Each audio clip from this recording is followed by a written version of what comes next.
మరోవైపు చంద్రబాబు బీజేపీతో పొత్తు పెట్టుకుంటే అది దివాలా కోరుతనమే అవుతుందని సిపిఐ రాష్ట్ర కార్యదర్శి కె రామకృష్ణ మండిపడ్డారు. చంద్రబాబు 53 రోజులు అకారణంగా రాజమండ్రి సెంట్రల్ జైల్లో ఉండడానికి బీజేపీ కూడా కారణమేనని విమర్శించారు. ఆత్మగౌరవం పక్కన పెట్టి చంద్రబాబు బీజేపీతో కలుస్తారా అని ప్రశ్నించారు. జైల్లో పెట్టించినా పర్వాలేదు అనుకుని బీజేపీతో పొత్తు పెట్టుకుంటారా అని నిలదీశారు. సీఎం జగన్ కేంద్ర హోంమంత్రి అమిత్ షా మాట్లాడుకునే చంద్రబాబును జైల్లో పెట్టారని అన్నారు. చంద్రబాబు ఇండియా కూటమిలోకి వస్తారని ఆశిస్తున్నామని రామకృష్ణ తెలిపారు.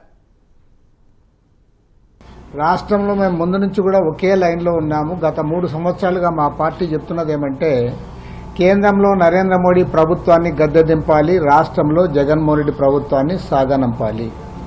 దీనికి అనుకూలంగా కలిసి వచ్చే పార్టీలతో, అవి జాతీయ పార్టీలైనా ప్రాంతీయ పార్టీలైనా, వారితో కలిసి ముందుకు సాగాలి అని చెప్పి మేము ప్రయత్నం చేస్తా ఉన్నాం.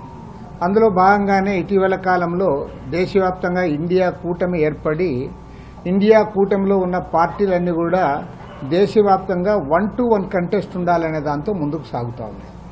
అందులో కాంగ్రెస్ పార్టీ ప్రధానమైన పాత్ర పోషిస్తూ ఉంది. మరి దేశవ్యాప్తంగా అది కొనసాగుతూ ఉంది. అందులో భాగంగా ఇక్కడ ఇండియా కూటమిలో కూడా మేము ముందుకు సాగుతూ ఉన్నాం. మరి రాష్ట్రంలో ఉన్న ప్రధానమైన ప్రతిపక్ష పార్టీ తెలుగుదేశం పార్టీతో కూడా మేము అనేక ఉద్యమాల్లో కలిసి పనిచేశాము.